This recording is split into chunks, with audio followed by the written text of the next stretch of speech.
आजचा दिवस आमच्या गावासाठी खूप खास आहे, कारण आज आपल्या गावात नाईबा देवाची पवित्र सासनकाठी येणार आहे आणि वातावरण पण बघा, हलका पाऊस, थंड हवा, अगदी भक्तिमय माहोल तयार झाला आहे. मंदिरामध्ये सासनकाठी आल्यानंतर प्रत्येकाने भक्तिभावाने त्यांचा आशीर्वाद घेतला. इथे सासनकाठीचे विविध पूजन सुरू आहे. फुले, नारळ, अगरबत्ती आणि मनापासून केलेली प्रार्थना देवाला नैवेद्य दाखवण्यात आला आणि सगळीकडे एक वेगळी शांतता आणि समाधान जाणवायला लागले. मंदिरातील पूजन आटोपल्यानंतर आणि जसं आम्ही बाहेर पडलो तसं हलका बारीक पाऊस पडून गेला होता.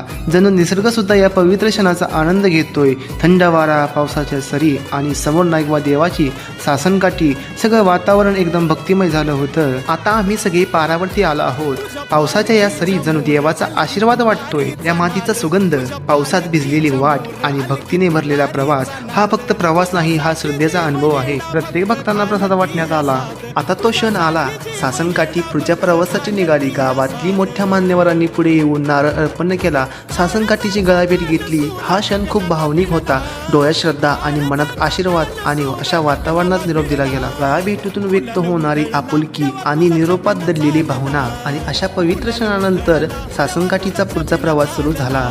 ढोल ताशांचा आवाज, भक्तांचा जयघोष आणि पुढे चाललेली श्रद्धेची वाट. तर बोला, नाईबाच्या नावानं सांग बरं. हे गुलाल उधळला तेव्हा तुझा छबिना चालला.